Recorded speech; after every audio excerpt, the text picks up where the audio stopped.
హైడ్రా పెట్టి హైడ్రామా అని మీరు అంటుండ్రు. హైడ్రా పేరుతోని మూసీ సుందరీకరణ చేసి ఏవైతే నదుల పేర్లు మీ ఆ ఇంటి ఆడబిడ్డలకు పెట్టుకుంటుర్రో గంగా, గోదావరి ఇట్లా మూసీ అని పేరు పెట్టుకునేటట్టు మూసీ నది సుందరీకరణ చేస్తా, దాన్ని హైడ్రా అని మీరే డైవర్షన్ చేస్తాండ్రు.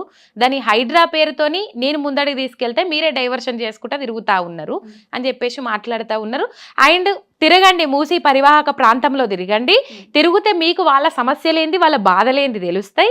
మీ బీఆర్ఎస్ పార్టీకి 1000 కోట్ల రూపాయలు ఉన్నాయి, అందులో నుంచి 500 కోట్లు మూసీ పరివాహక ప్రాంత ప్రజలకి ఇవ్వండి.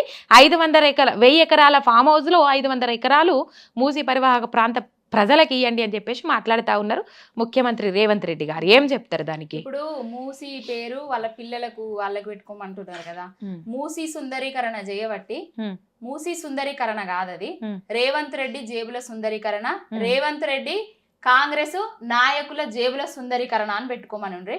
ఫస్ట్ ఎవరైతే ఆ కాంగ్రెస్ నాయకులు ఉన్నారో, ఈ రేవంత్ రెడ్డి ఉన్నాడో, ఆయన పేరును రేవంత్ రెడ్డి మార్చేసుకొని, ఇప్పుడు రేవంత్ రెడ్డి కాదు ఆయన గుంపు మేస్త్రి, ఆ గుంపు మేస్త్రి అనే పేరును మార్చుకొని మూసయ్య అని పెట్టుకోమనురి ఫస్ట్. తర్వాత వాళ్ళ బిడ్డ ఉన్నది కదా, వాళ్ళ బిడ్డకు మూసియా అని పెట్టుమనురి, వాళ్ళ మనవనికి మూసిడా అని పెట్టుమనురి. వాళ్ళ పిల్లలకి ఎందుకు పెడతారు? బాధితులు వాళ్ళు అక్కడ. ఎంత అసలు సొంతింటి పేదోడి సొంతింటి కళ అనేది ఒక కళ. అది బ్యాంకులలో లోన్లు తెచ్చుకుంటారు, వడ్డీలకు అప్పులు సప్పులు చేసి ఇల్లులు కట్టుకుంటారు. ఇప్పుడు నువ్వు నీ అన్నదేమో FTL బఫర్ జోన్లా ఇక్కడ ఏంటి అది కేబుల్ బ్రిడ్జ్ దగ్గర ఉన్నది దుర్గం చెరువుల, నీ అన్నది కూల్చకుండానేమో స్టేలు ఇచ్చినావు. వాళ్ళకు స్టేలు లేవు, పేదల బతుకులకు పేదోళ్లకు స్టేలు లేవు, కనీసానికి సమయం లేదు. ఇంట్లో సామాను బయట పెట్టుకోవడానికి కూడా సమయం ఇవ్వకుండా సామాన్లతో సహా ఇల్లులను కూల్స్తున్నాడు.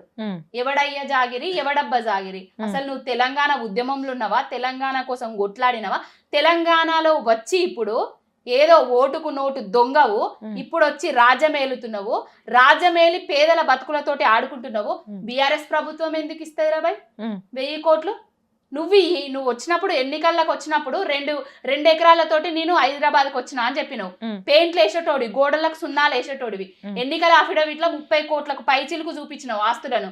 అవే కాకుండా నీకు ఎన్నో ఆస్తులు ఉన్నాయి. నీకున్న ఆస్తులన్నీ పేదలకు వంచు, నువ్వు కూలుస్తున్నావు కదా. నీ కోసం, నీ సుందరీకరణ కోసము, నీ కాంట్రాక్టుల కోసము నువ్వు డబ్బులు సంపాదించుకోవడానికి బీఆర్ఎస్ ప్రభుత్వం ఏమన్నా కూలుస్తుందా? బీఆర్ఎస్ పార్టీ ఎప్పుడైతే ఎలక్షన్ల ముందు మేము 1,00,000 బెడ్రూమ్లు డబల్ బెడ్రూమ్లు ఇల్లు కట్టినామని చెప్పినాం కదా, వీడేం చేసిండ్రు ఈ కాంగ్రెస్ నాయకులు, ఈ దగుల్బాజీ రేవంత్ రెడ్డి ప్రతి తెలంగాణ గల్లీ గల్లీ తిరుక్కుంటా అసలు బెడ్రూమ్లే లేవు అంటున్నాడు. ఇప్పుడు హైదరాబాద్లకు డబుల్ బెడ్రూమ్ ఇల్లు ఇస్తా అనేసి తిరిగింది నువ్వే కదా, మరి నువ్వు చేసిన తప్పుడే కదా.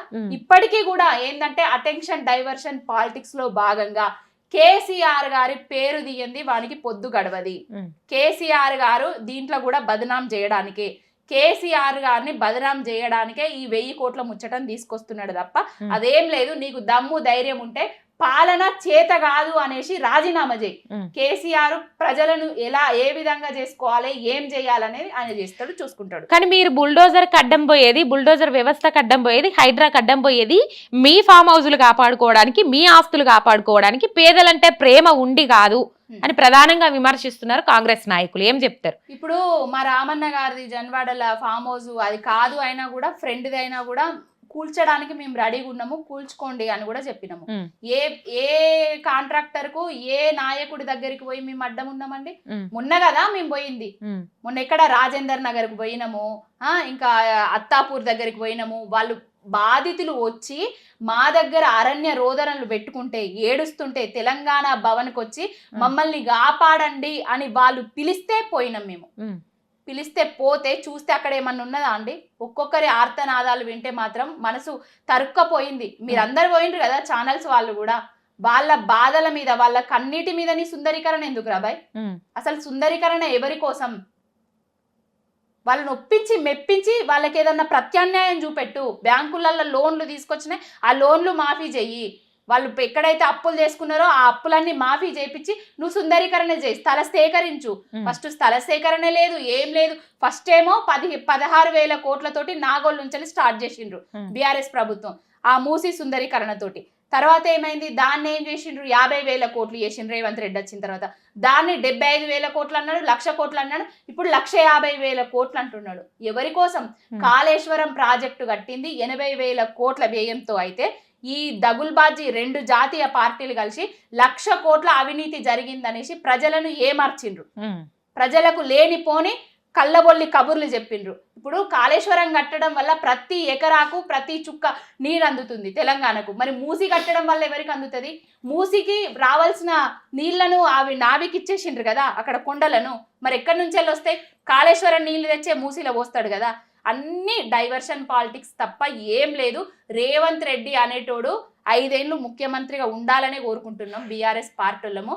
రేవంత్ రెడ్డి చాతనైతే నీకున్న ఆస్తులను, నీకున్న నీ అన్న ఇండ్లను, నీ ఇండ్లను, నీ కొండారెడ్డి పల్లె ఇండ్లను పేదోళ్ళందరికీ వంచు. నీకు దమ్ము ధైర్యం ఉండేది ఉంటే నువ్వు పేద ప్రజల పెన్నిదివైతే, కానీ వేరే వాళ్ళ మీద మాత్రం ఏడవకు. మూసి సుందరీకరణ చేసి 1,00,000 కోట్ల పెట్టుబడులు పట్టుకొచ్చి 1,00,000 మందికి ఉపాధి అవకాశాలు, ఉద్యోగ అవకాశాలు కల్పిస్తా ఉంటే ఎందుకు అడ్డుకుంటున్నారు బీఆర్ఎస్ పార్టీ? ఇప్పుడు ఎంత మందికి అవకాశాలు కల్పించిండండి? ఎన్ని ఉద్యోగాలు ఇచ్చిండు?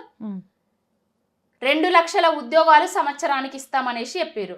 ఎన్ని లక్షల ఉద్యోగ 10 నెలలు అవుతుంది ఇప్పటికి.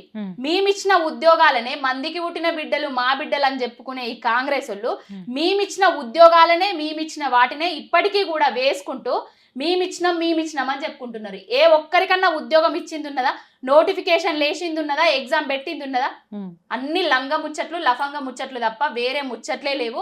వాళ్ళు సుందరీకరణ చేస్తాం అంటారు, పార్కులు కడతాం అంటారు, ఈ ఉద్యోగాలు ఇప్పిస్తాము అది ఇది అని చెప్తారు, కానీ ఏవి చెయ్యరు. అన్ని డాల్ బోల్ ముచ్చట్లు తప్ప, కళ్ళ బొల్లి కబుర్లు తప్ప ఉత్తుత్తి ముచ్చట్లు రేవంత్వి ఏవి ఉండే వాళ్ళ. ఇప్పుడు రేవంత్ రెడ్డి తెలివి ఉండేది ఉంటే అమెరికాకు పోయిండు కదా మొన్న, ఏమన్నా పెట్టుబడులు ఏమన్నా ఇక్కడ కంపెనీలను పట్టుకొచ్చిండా? ఫాక్స్కాన్ లాంటి పెద్ద పెద్ద కంపెనీలనే కాపాడుకోలేకపోయినోడు ఇక్కడికి వచ్చి సుందరీకరణ చేసి మళ్ళా 1,00,000 మందికి జాబులు ఇప్పిస్తా అనేసి కళ్ళబొల్లి కబుర్లు తప్ప ఇవేం లేవు. మొత్తం మీద ఇది ఉద్యోగాల గురించి.